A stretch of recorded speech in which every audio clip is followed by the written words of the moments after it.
कुकरेती और आप देख रहे हैं माइक ऑन है, वो शो जिसमें हर बड़ी खबर पर माइक ऑन होता है, वो शो जहां आपकी खबर पर माइक ऑन होता है। और आज सबसे पहले जिस खबर पर हमारा माइक ऑन है, एक बयान जिस पर पाकिस्तान में डर बैठ गया है। दिल्ली धमाकों के बाद army chief general Upendra Dwivedi का बहुत बड़ा बयान सामने आया। क्या यह बयान एक बड़ी कार्रवाई की तरफ इशारा कर रहा है? आज आपको यह बयान सुनवाऊंगी और बताऊंगी इस बयान के बाद पाकिस्तान में कैसा हड़कंप मचा है। आज इस खबर पर हमारा माइक ऑन है।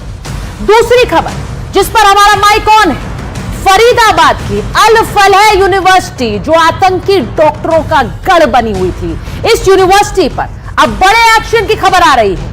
अल फलाह यूनिवर्सिटी पर क्या बुलडोजर चलने वाला है? आज भी यहां पर दिल्ली और यूपी पुलिस की यूनिट्स पहुंची थी। इस जांच के बाद क्या अब एक बड़ा फैसला होने वाला है? आज इस पर भी हमारा माइक ऑन है। इसी के साथ साथ आज मोस्ट वांटेड आतंकी मसूद अजहर के जिहादी कबूलनामे पर भी हमारा माइक ऑन होने वाला है। पाकिस्तान में बैठे इस आतंकी का जहर इस बयान के जरिए सामने आ गया है। यह आतंकी खुद को एलॉन मस्क और मार्क जुकरबर्ग से ज्यादा रईस बता रहा है इस बयान में, और अपनी इस दौलत को जिहाद में लगाने की बात करता है। दिल्ली धमाके के बाद मसूद अजहर का सबसे बड़ा कबूलनामा आज आपको सुनवाने वाली हूं। इसी के साथ साथ आज जिस खबर पर सारे माइक ऑन होने वाले हैं, पाकिस्तान में बैठा आतंकी जिहादी का कबूलनामा दे रहा है, लेकिन भारत में बैठे नेता आतंकियों को कवर फायर देने में लगे हुए हैं। अपने देश के माहौल को जहरीला बताने वाले ये नेता अपनी जहरीली जुबान पर कब लगाम लगाएंगे? महबूबा मुफ्ती कह रही है कि जो पत्थरबाजी करते थे वही अब फिदायीन बन गए। देश के जहरीले माहौल ने इन्हें आतंकी बना दिया। आतंकियों को बचाने की दलीलें ये नेता कहां से ढूंढ लाते हैं? और एक फारूक अब्दुल्ला साहब जिन्हें इन सब के बीच आतंक पर कार्रवाई नहीं बल्कि पाकिस्तान से बातचीत में ही हल नजर आता है। आज सबके माइक ऑन कर रही हूं इसी बड़ी खबर पर, लेकिन सबसे पहले आपको वो तस्वीर दिखाने जा रही हूं। वो तस्वीर जो आज की बड़ी कार्रवाई दिखाती है और उसके बाद सवाल उठाती है। इस तस्वीर को देखिए, ये वही आमिर राशिद अली है जिसके नाम पर दिल्ली धमाके में इस्तेमाल i20 कार रजिस्टर्ड थी। इसी आमिर ने उमर मोहम्मद के साथ मिलकर दिल्ली को दहलाने का प्लान बनाया था। साजिश रची थी, लेकिन अब ये एजेंसियों के हत्थे चढ़ गया है। एनआईए ने दिल्ली धमाके की जांच करते हुए इसे दिल्ली से गिरफ्तार कर लिया है। तस्वीर देखिए इसकी। इसे पटियाला हाउस कोर्ट में आज पेश किया गया, जहां से एनआईए को इसकी 10 दिन की रिमांड मिल गई, जो बहुत अहम है, क्योंकि अभी कई ऐसे सवाल हैं जिन्हें लेकर एनआईए इससे पूछताछ करेगी। तो एक तरफ आमिर राज उगलेगा, तो दूसरी तरफ हरियाणा में उमर मोहम्मद के घर पर भी जांच जारी है। ये वही घर है जहां उमर किराए पर रहता था। आज हरियाणा डॉग स्क्वाड की टीम इसी घर पर पहुंची, जहां से कई सबूत जुटाए गए। जांच तो अल फलाह यूनिवर्सिटी में भी जारी है। जी हां, उसकी भी तस्वीर आपको दिखाती हूं, क्योंकि व्हाइट कॉलर टेरर के तार इसी यूनिवर्सिटी से जुड़ रहे हैं। बार बार इसी यूनिवर्सिटी का नाम सामने आ रहा है, और यही वजह है कि दिल्ली पुलिस हो या फिर यूपी पुलिस लगातार इस यूनिवर्सिटी की जांच में जुटी हुई है। अब कई एंगल से जांच की जा रही है, वो आपको बताती हूं। सवाल सबसे बड़ा ये उठ रहा है कि अल फलाह यूनिवर्सिटी पर क्या बुलडोजर चलने वाला है? इस यूनिवर्सिटी पर शिकंजा कस गया है। यूनिवर्सिटी सवालों के घेरे में है। जमीन को लेकर अतिक्रमण का केस यहां पर चल रहा है। अब यूनिवर्सिटी की जो जमीन की पैमाइश है वो भी हो चुकी है। फरीदाबाद क्राइम ब्रांच ने इसकी जांच शुरू कर दी। धोखाधड़ी और जालसाजी के मामले में इस पर पहले से ही 2 एफआईआर दर्ज हैं। अब यूनिवर्सिटी जो चेयरमैन है उनको दिल्ली पुलिस ने समन भी भेज दिया। एक नहीं 2 समन भेजे हैं। वहीं इस चेयरमैन जवाद अहमद से जल्द पूछताछ भी संभव है। इससे पहले चेयरमैन के भाई हमूद सिद्दीकी की भी गिरफ्तारी हो चुकी है। अब बिना मंजूरी लिए निर्माण यहां पर जारी रखा गया, इसको लेकर सवाल पूछे जा रहे हैं। जांच पूरी होने के बाद क्या बड़ा एक्शन एक्शन होगा। एक तरफ जहां एक्शन जारी, आपको यह बताऊं, ये जो तस्वीर आप देख रहे हैं, क्या यहां बुलडोजर चल सकता है? अल फलाह यूनिवर्सिटी पर क्या बुलडोजर एक्शन होगा? मैंने आपको बताया आज ही दिल्ली और यूपी पुलिस की 2 यूनिट यहां पहुंची भी थी, तो जांच लगातार जारी है। वहीं दूसरी तरफ जहां यहां एक्शन जारी है, तो दूसरी तरफ सीमा पार बैठे आतंकी मसूद अजहर का एक बड़ा जिहादी कबूलनामा भी सामने आ गया। उसके पास हथियार खरीदने के लिए पैसों की कमी नहीं, और यही वजह है कि वो खुद को टेस्ला के एलोन मस्क और मेटा के मार्क जुकरबर्ग से भी रईस बता रहा है। मसूद का यह कबूलनामा बताता है कि भारत के खिलाफ एक जंग लगातार छेड़ी गई, और इसीलिए एक बयान आज पूरे पाकिस्तान को सुनना चाहिए। भारत के army chief general Upendra Dwivedi का यह बयान एक बड़ी कार्रवाई की ओर इशारा कर रहा है।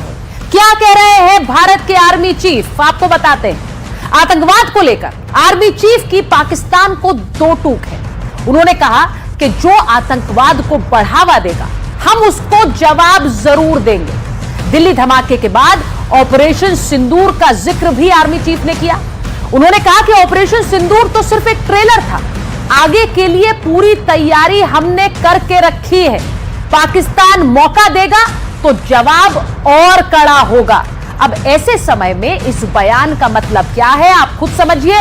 क्या दिल्ली धमाके का जवाब देने की तैयारी हो रही है? इसीलिए मैंने कहा इस बयान से हड़कंप पाकिस्तान में होगा। पाकिस्तान को हम जवाब दे देंगे, और दिया भी है, ये उन्होंने कहा। लेकिन उनका क्या करें जो घर में बैठकर, अब ये सवाल इसलिए पूछ रही हूं क्योंकि पाकिस्तान को जवाब देने का काम तो भारतीय सेना करेगी, लेकिन उनका क्या किया जाए जो घर में बैठकर आतंकियों के लिए हमदर्दी दिखा रहे हैं। महबूबा मुफ्ती को आप देख रहे हैं, वो कह रही है कि जो युवा पहले पत्थर उठाते थे वो अब आतंकवादी बन गए। फारूक अब्दुल्ला एक और कदम आगे बढ़ गए, वो कह रहे हैं कि दोनों देश संबंधों को सुधारें, यानी वो फिर से बात कर रहे हैं पाकिस्तान से बातचीत करने की। अब इन बयानों से देश को फायदा नहीं होगा, इनसे केवल आतंकवाद को शह मिलेगी, इसमें कोई शक किसी को नहीं होना चाहिए। ये नेता कान खोलकर सुन ले कि देश ऐसे बयानों को बर्दाश्त नहीं करेगा। इस खबर पर सारे माइक ऑन कर रही हूं, पहले जरा बयान सुन लीजिए।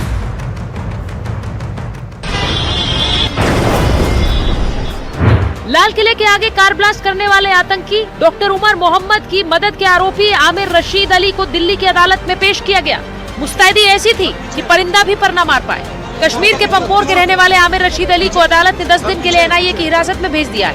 कोर्ट के भीतर आमिर के सामने जज के सवाल थे, तो बाहर मीडिया के। आमिर किसके कहने पर अटक गया था? दिल्ली बम धमाके में डॉक्टरों के जिस व्हाइट कॉलर टेरर ग्रुप का खुलासा हुआ है, उनमें से कई कश्मीर के हैं, मुसलमान, इसीलिए राजनीति शुरू हो गई। पूरे कश्मीर के साथ उन्हें पीड़ित दिखाने की होड़ शुरू हो गई। महबूबा को तो दिल्ली धमाके में कश्मीर की परेशानी की गूंज सुनाई देती। पहले तो नौजवान पत्थर उठाता था, बंदूक उठाता था, अब तो वो सुसाइड बॉम्बर बन गया। ये कहां से कहां आ गया हमारा जवान। मगर आप देखिए कश्मीर का मुसीबत जो हमारी थी वो परसों रेड फोर्ट लाल किले के सामने बोल पड़ी। आतंकवाद पर कार्रवाई हो रही है, लेकिन इन आतंकियों के लिए ममता खत्म नहीं होती। अब महबूबा मुफ्ती की बेटी इल्तिजा मुफ्ती को ही सुन लीजिए। It is a matter of great concern कि इसमें डॉक्टर्स वर इन्वॉल्व। जैसे अब पुलिस अपना वर्जन कह रही है कि white collar doctors were involved in this whole network, जो इनको मॉड्यूल मिला। आप मुझे बताइए, एक डॉक्टर ऐसा कारनामा क्यों करेगा? ये वही महबूबा मुफ्ती है जिन्होंने बुरहान वानी और आतंकियों को मासूम बताया था।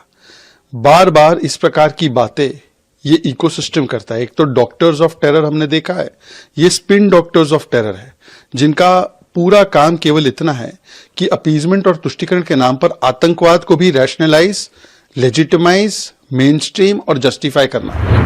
बीजेपी ने महबूबा मुफ्ती को जवाब दिया, लेकिन फारूक अब्दुल्ला तो पहले से पाकिस्तान से बातचीत बढ़ाने की बात करते रहे। अब कह रहे हैं कि डॉक्टर आतंकवादी क्यों बने, ये सरकार को बताना चाहिए। कश्मीरी पे उंगलियां उठाई जा रही हैं। अब कब तक हम लोगों को इसका देना पड़ेगा? कब तक? जो जिम्मेवार है उनसे पूछे, क्यों इन डॉक्टरों को ऐसा क्या हुआ किन लोगों को यह रास्ता इख्तियार करना पड़ा? क्या वजह थी? सियासी दलों को क्या इस दिल्ली धमाके में अपने लिए मौका नजर आता है? वरना कांग्रेस के नेता हुसैन दहलवी ये क्यों कहेंगे कि सरकार कश्मीर के नौजवानों पर जुल्म करती है? बीजेपी ने भी जवाब दिया, आतंक के भरोसे जिन्होंने सत्ता चलाई वो अब आतंकवादी के प्रवक्ता बने घूम रहे हैं। मुफ्ती जी जो बोले हैं वो बिल्कुल बराबर है। कहाँ न कहाँ कश्मीर में जो अन्याय हो रहा है, लेकिन मेरा कहना ऐसा है कि सरकार ने इस तरह से एक समाज के खिलाफ हमेशा वातावरण करना बिल्कुल गलत बात है। आज देश में आतंकवाद हो या अलगाववाद हो, अगर कहीं पर भी सर उठाने की कोशिश करता है तो उसके सर को कुचला जाता है। तो हो सकता है कि कुछ लोग कि आतंकवाद और अलगाववाद के जरिए सत्ता और सियासत की सीढ़ियां चढ़ते रहे, उनको पसंद नहीं आ रहा हो। क्या दिल्ली धमाकों ने कुछ राजनेताओं को अपनी सियासत चमकाने का मौका दे दिया है? महबूबा मुफ्ती हो, फारूक अब्दुल्ला या फिर कांग्रेस के नेता हुसैन दहलवी, ये आतंकवादियों के पाले में क्यों खड़े हो गए? आज सीधा सवाल पूछ रहे हैं कि माहौल जहरीला है या फिर इनकी जुबान जहरीली? क्या ऐसे बयानों से देश को नहीं सिर्फ आतंकवादियों को फायदा नहीं होगा?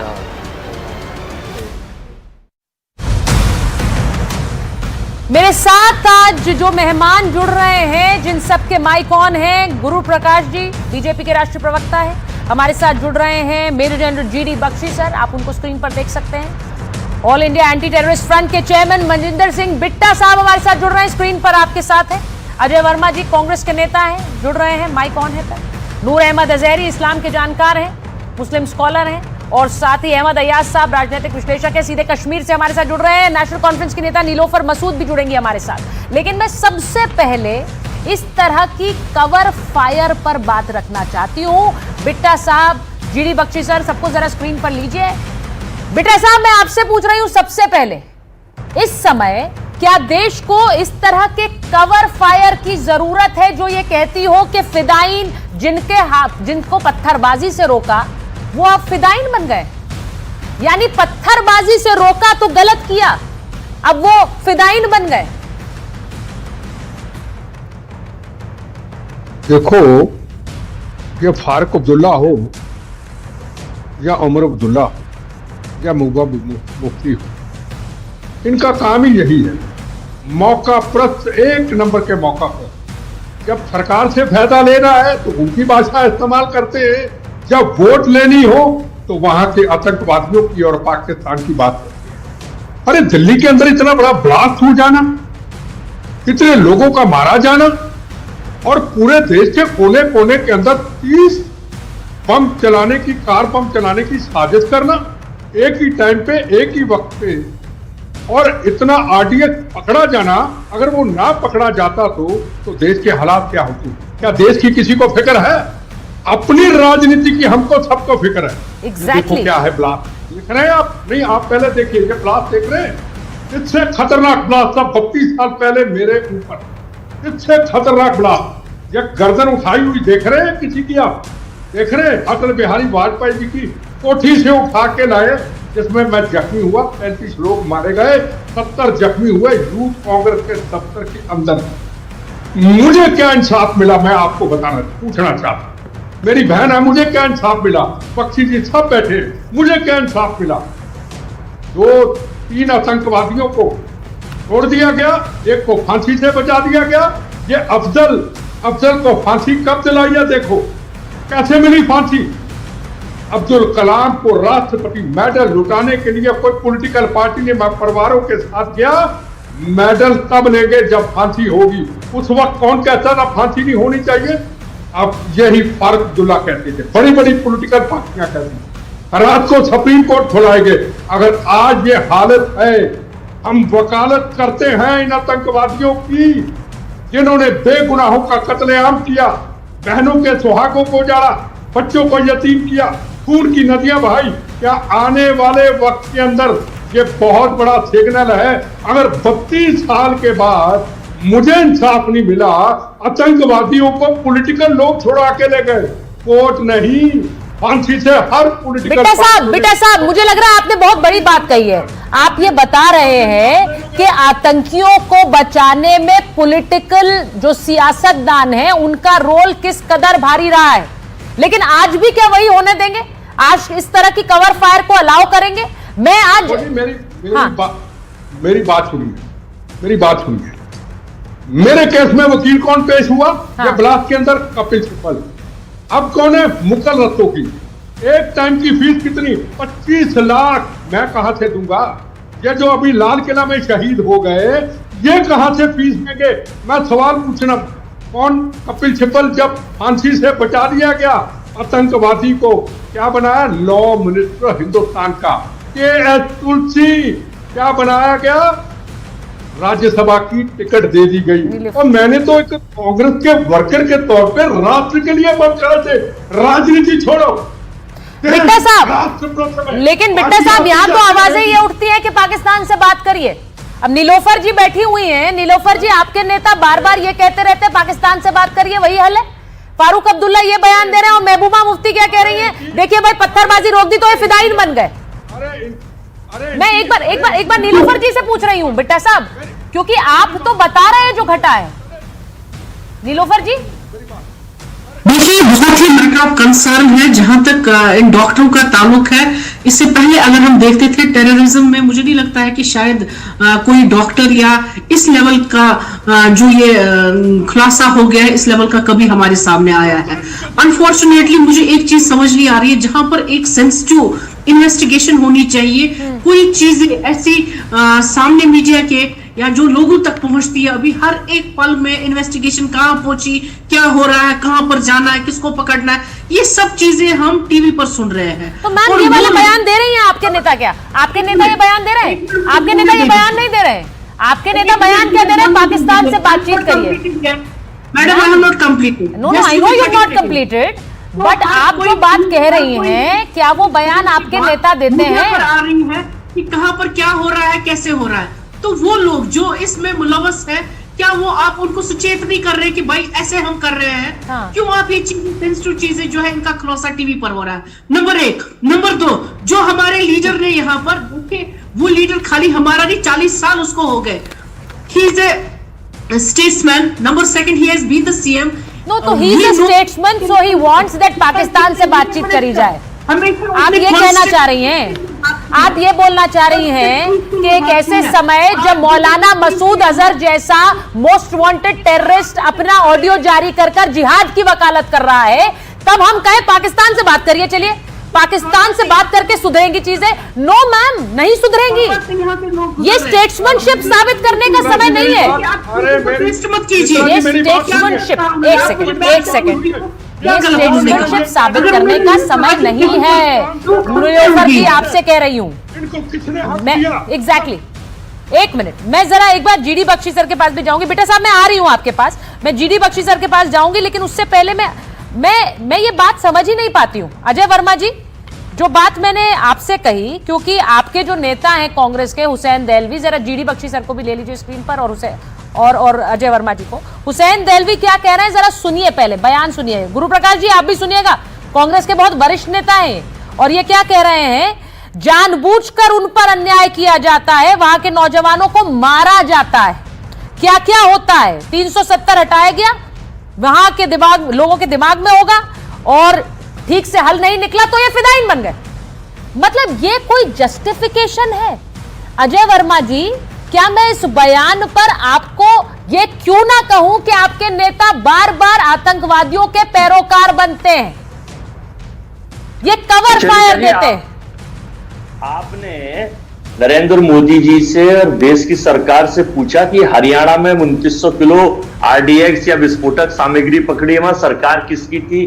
फिर दिल्ली में जहां इतनी सिक्योरिटी, मित्रों, चिड़िया का बच्चा पर नहीं मारेगा, हिंदुस्तान में आतंकवाद खत्म हो गया है। 2014 में एक देश में राजा साहब आए थे, उन्होंने कहा था। लेकिन दिल्ली अति सिक्योरिटी जोन, देश का दिल दिल्ली, लाल किला, वहां पे मुझे ऐसा लग रहा है आपने एनडीटीवी इंडिया की कवरेज देखी नहीं है अजय जी, तभी आप ये सवाल मुझसे पूछ रहे हैं। आपने लगता है शायद देखी नहीं, इसलिए आप ये सवाल पूछ रहे हैं। पहली बात, आपने 15 मिनट दूसरी बात, इस भूमिका को बना के पूछा मुझे। भूमिका नहीं है ये भूमिका नहीं है सर, दिस इज नॉट भूमिका। आपको लगता है ये भूमिका होगी, मेरे लिए तो ये देशहित की बात है, क्योंकि आपके नेता कवर फायर देते हैं। आपके नेता आतंकियों को छोड़कर सबके लिए सवाल करते हैं। जी के लिए, प्रियंका जी के लिए, सोनिया जी के लिए, राहुल जी के लिए। हाँ। तेरे लोगों की डेड बॉडी लाल किले पर पड़ी, किसी की बहन, किसी का बेटा, किसी की माँ, किसी का बाप, किसी का बच्चा, मर गए आतंकवादियों से। और देश के राजा अपने मित्र, देश के प्रधानमंत्री, लेकिन वो आतंकवादी तो बेचारे हैं सर, चले जाते हैं। नहीं वो आतंकवादी तो बेचारे हैं, आपके नेता तो उन्हें बेचारे बता रहे हैं, जुल्म के मारे बता रहे हैं, तो फिर आप ये मौत क्यों गिना रहे हैं मुझे, ये मौत क्यों गिना रहे हैं? आतंकवादी तो बेचारे और जुल्म के मारे हैं, ये आपके नेता का बयान है। अपने मित्र को, आपके नेता के बयान की चिंता देखिए, यहाँ कोई मित्र नहीं है। नो अजय वर्मा जी, ये बहुत बुरा लगता है। अजय वर्मा जी ने कुछ कहा, बहुत बुरा लगता है। अच्छा, तो कांग्रेस सिर्फ राहुल गांधी और सोनिया गांधी है, आप यही बताना चाह रहे हैं? तो ठीक है, तो वैसे ही हम जानते हैं। स्वर्गीय मनमोहन सिंह जी, ये आपने फिर बता दिया कि कांग्रेस मतलब राहुल और सोनिया गांधी। लड़ाई लड़ रहे थे, ये कह रहे हैं आप? यात्रा करने नहीं गए थे। अजय वर्मा जी, शर्मनाक और निंदनीय है। गुरु प्रकाश जी, मैं एक बार गुरु प्रकाश जी के पास जा रही हूँ, फिर जीडी बख्शी सर। गुरु प्रकाश जी, नहीं, एक बार इन्होंने फिर से बता दिया कि सिर्फ सोनिया और राहुल गांधी कांग्रेस पार्टी है, क्योंकि कह रहे हैं उसके अलावा किसी का बयान है, तो फिर क्या मतलब है? मुझे मौत के आंकड़े गिनाकर फिर आतंकवादियों को हमदर्दी दिखाकर उन्हें बेचारा और जुल्म का मारा बताएंगे इनके नेता? नहीं सुचारुता जी, बहुत दुख होता है, बहुत पीड़ा होती है जब कांग्रेस पार्टी, और आपने बहुत ही सही शब्द का उपयोग किया है, कवर फायरिंग इसको ही कहते हैं ना। सलमान खुर्शीद जी, उनका बयान तो आपको याद होगा, आप कह दीजिए वो भी छुड़भैया नेता है, कह दीजिए वो भी इरेलेवेंट आदमी है। बटला हाउस यही दिल्ली था, इसी दिल्ली के बटला हाउस में एनकाउंटर होता है, उसके बाद सलमान खुर्शीद जी का ऑन रिकॉर्ड बयान है, मैं कोई अपने काल्पनिक बातों को नहीं कर रहा हूं यहाँ पे आपके शो पे, बहुत जिम्मेदारी के साथ कोट कर रहा हूं। सलमान खुर्शीद जी का बयान गूगल करके देख लीजिएगा, कोई छुड़भैया नेता नहीं है। विदेश मंत्री बनाया था आपने, कानून मंत्री बनाया था आपने, ना जाने क्या क्या बनाया था। जब सलमान खुर्शीद ये पब्लिक में मीडिया के सामने आके बोलते हैं जब बटला हाउस में एनकाउंटर हुआ तो सोनिया गांधी जी की आंखों में आंसू थे, ये झूठ है क्या? दिग्विजय सिंह समय समय पे, ओसामा जी, हाफिज सईद जी, ये झूठ है क्या? मणिशंकर अय्यर, अभी राहुल गांधी जी कुछ महीनों पहले विदेश की यात्रा पे थे, और ये बहुत इंपॉर्टेंट पॉइंट उस चाहता है, मैं बताना चाहता हूं आपको। राहुल गांधी जी का ऑन रिकॉर्ड बयान है कि भाई टेररिस्ट वो होते हैं जो मार्जिनलाइज्ड हो जाते हैं, जो वंचित हो जाते हैं। मैं बताना चाहता हूं आपके माध्यम से आज, और देश को यह बात जानना चाहिए, अगर मार्जिनलाइज होने से कोई टेररिस्ट बनता तो दलितों का शोषण हुआ है, दलितों के साथ अन्याय हुआ है, दलितों के साथ अत्याचार हुआ है, दलितों ने हथियार नहीं उठाया, दलितों ने कदम उठाया है। बाबा साहब अम्बेडकर बने हैं, बाबू जगजीवन राम बने हैं, वीरांगना झलकारी बाई बनी है। और मुझे लगता है कि आज विचित्र बात हो रही है, marginalisation is equal to terror. एक शब्द है, बख्शी साहब बेहतर बता पाएंगे, यहाँ वरिष्ठ लोग बैठे, टेरर एपोलॉजिस्ट। ये लोग टेरर एपोलॉजिस्ट हैं, व्हाइट कॉलर टेररिज्म को भी एक्नॉलेज करने में, उसको बोलने में आपको डर लगता है, और इसके पीछे का वायरस क्या है? की तुष्टीकरण की राजनीति सुचारुता आपको समझना चाहिए। तुष्टीकरण की राजनीति भी मनमोहन सिंह जी का नाम ले रहे थे, मनमोहन सिंह का है भाषण, ये उदाहरण है। बिहार में भी चुनाव निकला सुचारुता, आपने देखा है, एक दुर्दांत अपराधी शाहबुद्दीन के बेटे को टिकट देना, ये क्या है?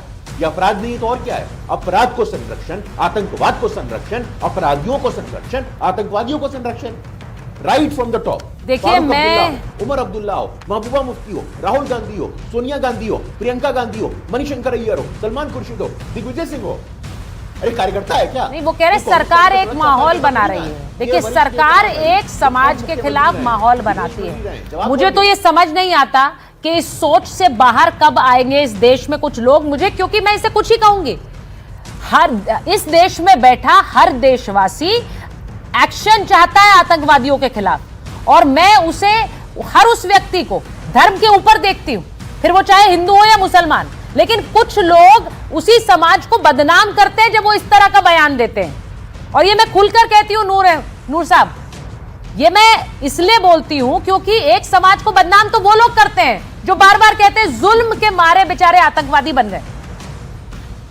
ऐसे होता है क्या?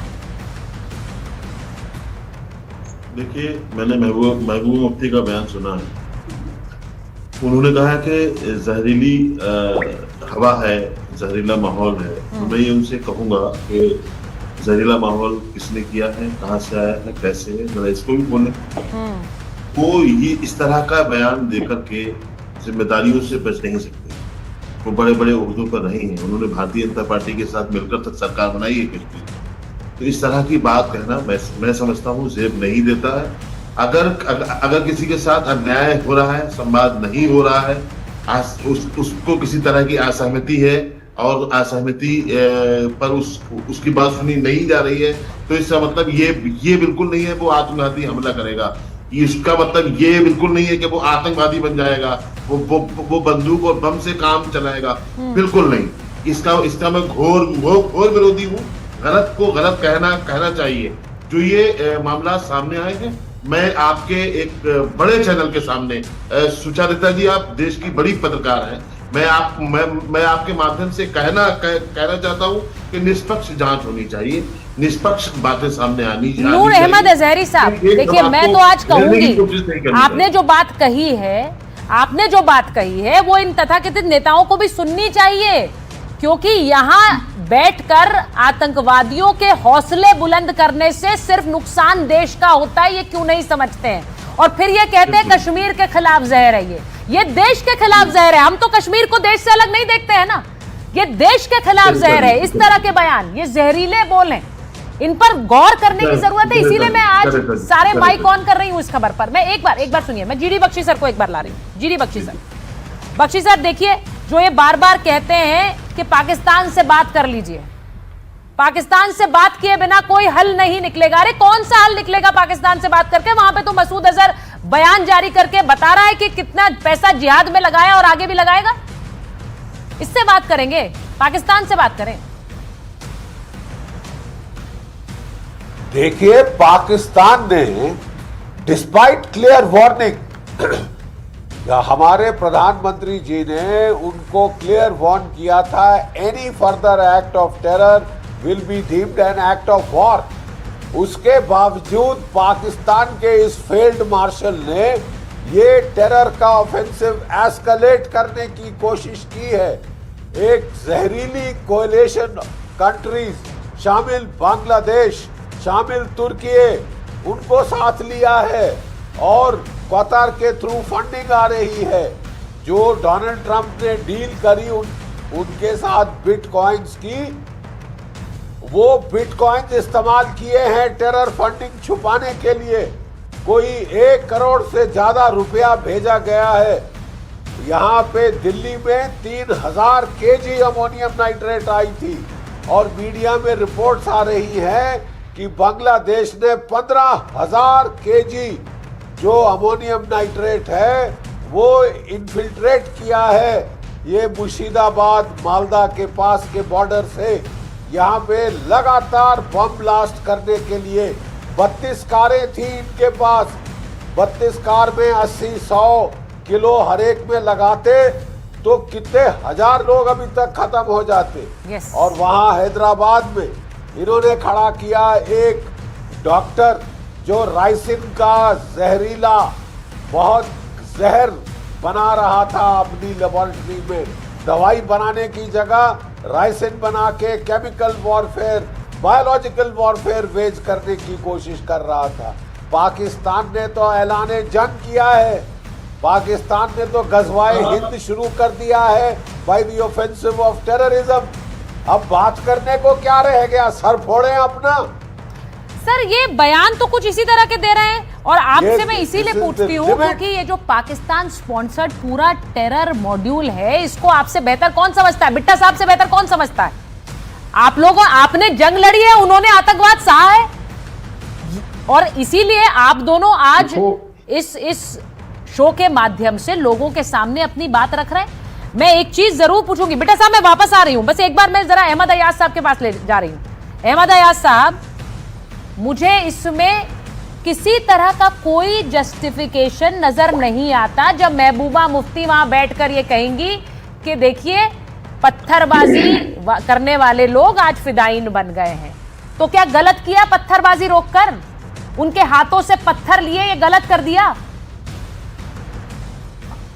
देखिए, पत्थरबाजी को रोकना, इवन गन को भी रोकना एक अमल है, जरूरी है। ये नहीं है कि उनको रोकने का कोई मामला और सवाल खड़े हो सकते हैं उस पर, लेकिन इसको थोड़ा लार्जली देखना पड़ेगा। ये सवाल जो उठ रहे हैं कल से, ये तब ही उठ रहे हैं कि जब मामला सामने आया, दिल्ली में धमाका हुआ, लोग मारे गए, नुकसान इमलाक का हुआ और उसके बाद चलते चलते कश्मीर तक ये बात पहुंची, तो तभी तो सवालात खड़े हुए। और हमारे यहाँ सिस्टम ऐसा रहा है कि हर वक्त जब भी कोई ऐसी बात होती है, कोई भी मामला होता है, तो अपोजिशन या पॉलिटिकल लीडर्स जो भी बरसरी इक़्तिदार हुकूमत हो उसके ऊपर सवालात खड़े करते हैं। ये आज महबूबा मुफ्ती या फारूक अब्दुल्ला की बात नहीं है, ये पहले भी आया है, आज भी होता होगा और आगे भी चलेगा। ये कोई नया सिस्टम नहीं है और जमहूरियत कभी यही नहीं, यही नहीं, पहले भी तो सवालात खड़े हुआ करते थे। इस सवाल खड़े करते हैं तो आज भी इतने सालों के बाद भी अपने वोट बैंक के लिए प्ले कर रहे हैं। वो सवाल खड़े करके किसका फायदा कर रहे हैं वो? अहमद अयाज साहब जरा हिम्मत करके बोलिए ना सर, हिम्मत करके जरा बोलिए कि ये नेता सिर्फ और सिर्फ लोगों की जान से खेल रहे हैं, ऐसे बयान देकर और देश से। नहीं कुकरेजा जी, सवालात क्यों नहीं उठेंगे? खासतौर कश्मीर से सवालात क्यों नहीं उठेंगे? क्योंकि कश्मीर 30 साल से जूझ रहा है इस माहौल से। आज तक तो हमने सिर्फ इसको सिक्योरिटी के सत्ता पर ही टैकल करा है। आज तक हमने कहाँ इतना डीप हो गए कि भाई क्या हो क्या रहा है, ये सारे मुल्क में क्या हो रहा है, ये मामला क्यों इतना बढ़ता जा रहा है। आज डॉक्टर्स ज्वाइन कर रहे हैं, गन उठा रहे हैं, क्यों ज्वाइन कर रहे हैं? इसको नहीं, क्यों ज्वाइन कर रहे हैं? क्यों ज्वाइन कर रहे हैं डॉक्टर? नहीं वो तो नहीं, क्यों ज्वाइन कर रहे हैं की बात है। नहीं बताइए ना, क्यों ज्वाइन कर रहे हैं? सवालात ही आप और मैं तो सवालात ही नहीं सवाल मत पूछिए ना, आप बताइए ना, आप मुझसे पूछ रहे हैं कि क्यों ज्वाइन कर रहे हैं डॉक्टर, जरा सोचिए इसके बारे में क्या कारण है। इसीलिए शायद यही सवालात फारूक अब्दुल्ला भी कर रहा है और घुमाइए मत अहमद अयाज साहब, मैंने फिर कहा हिम्मत करके ना, हिम्मत करके मुद्दे पर बोलिए। किसी को इसको देखने की नहीं, किसी को इसको देखने की जरूरत इन नेताओं को है जो इस तरह की बयानबाजी करते हैं। It is very clear. बजाय कि इसको कोई मुसलमानों के खिलाफ एक पर्टिकुलर कम्युनिटी के जहर इसको देखने की जरूरत है कि क्यों ऐसा हो रहा है। अभी 30 साल 35 साल मुझे लगता है गुरु प्रकाश जी ने बिल्कुल सही बात कहा। अगर दलितों के खिलाफ किसी तरह के अपराध हुए तो क्या वहाँ वो आतंकी बन गए? क्या वो आतंकी बन गए? बिट्टा साहब को लीजिए स्क्रीन पर, एक मिनट। बिट्टा साहब को लीजिए स्क्रीन पर। बिट्टा साहब, मुझे लगता है गुरु प्रकाश जी ने बिल्कुल सही कहा। अपराध हुआ ये कह रहे हैं वो। अरे भाई, कश्मीर में तो उसे रोकने की बात कही गई है। बिट्टा साहब जरा मुझे इस बात को बिल्कुल कहने में कोई गुरेज नहीं है कि यहां पर छोटे छोटे बच्चों के हाथों में जो पत्थर थमाए गए थे वो सिर्फ पैसे के लिए थे, वो पत्थर हट गए तो अब फिदाइन वाला जो ये एक नया स्ट्रोक है ये खेला जा रहा है। देखो एक बात, अगर कश्मीर में जाके आम किसी दुकानदार को पूछो, किसी बड़े व्यापारी को पूछो, दिल्ली और बॉम्बे से माल सप्लाई करने वाले से पूछोगे, वो किसी भी कौम और किसी मदद का हो, कहता कमाल है 370 धारा हटने के बाद कश्मीर का सब कुछ बदल गया। वहां की आम पब्लिक भी खुश है। पंजाब पीछे चला गया, पंजाब नहीं उठ पाया और कश्मीर आगे चला गया। इसलिए तो पहलगाम की घटना हुई, इसलिए तो कश्मीर का मुद्दा उठाया गया, इसलिए तो लाल किला में ब्लास्ट किया, इसलिए तो बार बार कश्मीर का मुद्दा उठाते। पहली बात तो फारूक अब्दुल्ला को बार बार कहूंगा, इनकी जमीन कहाँ मर जाती है। जब अफजल भी हमला करता है पार्लियामेंट के अंदर और हम मेडल उठा के उसको जाते कि फांसी दो, और ये लोग उस वक्त भी गुलाम नबी आजाद और फारूक अब्दुल्ला और महबूबा मुफ्ती और लोग कहते हैं कि फांसी नहीं होनी चाहिए। और आज अगर सरकारों ने कोशिश करके, आप ना बीजेपी की बात करें ना किसी और पार्टी की, अगर सरकारें कोशिश करके इनको फांसी के फंदे तक पहुंचा देती हैं तो उसके बाद क्या फिर यही लोग बड़े बड़े वकील खड़े करेंगे, फिर इनको फांसी से बचाएंगे? ये बहुत बड़ा सवाल है। सवाल सबसे बड़ा कि आम कश्मीरी खुश है, आम कश्मीरी 370 धारा से खुश है। ये नेता लोग, चंद नेता लोग इस देश को बर्बाद करने में चले, इनके घर का कोई शहीद हो ना तो इनको पता चले। मेरे साथ 70 आदमी गए दुनिया से, सुरक्षा कर्मचारी गए मेरे साथ, पूछिए जरा उनके घरों में जाके, ये पूछ के आए क्या किसी ने कभी? देखिए बिट्टा साहब, मैं तो ये कहूंगी जो लोग आपको सुन रहे हैं, आपने तो आतंकवाद का दंश झेला है, लेकिन जो घर में बैठे लोग सुन रहे हैं उन्होंने अगर आतंकवाद का दंश नहीं भी झेला है तब भी वो खुलकर आतंकवाद के खिलाफ बोलते हैं और ऐसी आवाजों के खिलाफ बोलते हैं। ये नेता क्यों नहीं बोलते? एक लफ्ज कवि प्रदीप जी ने गाना गाया था आजादी के वक्त, जब धोखा देते थे, जब पुलिस में चुरा मारते थे। कहनी है एक बात यही, इस देश के पहरेदारों से बल्कि रहना, अपने घर में छुपे हुए गरदारों से, दुश्मनों के सितम का खौफ नहीं, अपनों की वफा से डरते हैं। अरे पाकिस्तान की ऐसी की तैसी, इसके संदूर ऑपरेशन में इनके चने चबा दिए। पाकिस्तान की हिम्मत क्या है? जिस तरीके से अभी कहा गया, बख्शी साहब ने कहा, अमेरिका के बारे में कहा, जिस तरीके से भारत झुका नहीं, भारत किसानों का मुद्दा हो कोई झुका नहीं। हमें पता था कि हमने इनको ठोका है पाकिस्तान को, और चला गया वहां का आर्मी चीफ अमेरिका में चला गया, वहां का प्राइम मिनिस्टर अमेरिका में चला गया। मुझे पता था कि ये शरारत करेंगे, और शरारत लाल किला में कर दी, और हम टीवी में बैठ के तू मैं करके ISI को तमाशा दिखा रहे, दुश्मन देश को तमाशा। देखिए, मैं एक चीज बोलती हूँ, फारूक अब्दुल्ला ना इन आतंकियों के बचाव में गुरु प्रकाश जी कह रहे हैं कि कब लोगों को समझ आएगा कि ये लोग हिंदुस्तानी हैं, ये देश से अलग नहीं हैं। जो आतंकवाद फैलाता है, पहली बात वो तो देश का है नहीं, और ना ही हम उसे देश का मानना चाहते हैं। फिर वो चाहे कश्मीर का हो या कन्याकुमारी का हो, दिल्ली का हो या फिर बंगाल का हो, ये बड़ा क्लियर है गुरु प्रकाश जी। और अजय वर्मा जी, आप इसे सुनिए, क्योंकि उनको देशवासी कैसे कहे जो अपने ही देश में मासूमों को मारने पर तुल जाते हैं? उनके लिए जस्टिफिकेशन क्यों दिया जा रहा है गुरु प्रकाश जी?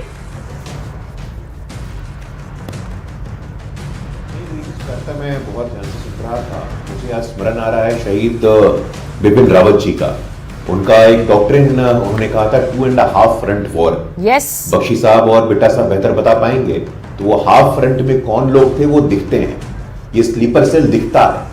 ये जेएनयू में जब अफजल गुरु के पक्ष में नारे लगते हैं तो वो दिखता है। जब कांग्रेस के लोग इस प्रकार से नक्सल सिंपैथाइजर हो जाते हैं तो वो दिखता है। जब इस प्रकार से तुष्टीकरण की राजनीति की अति हो जाती है, एक्सट्रीम हो जाती है, तो दिखता है। ये हाफ फ्रंट दिख रहा है, ये हाफ फ्रंट समक्ष आ रहा है।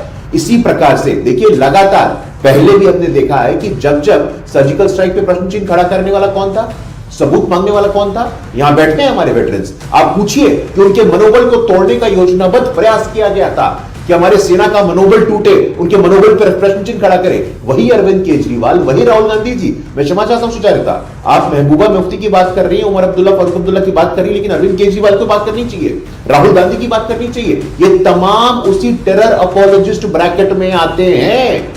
ये वही लोग हैं जो सोरोस के एजेंडा को भारत में चला रहे हैं।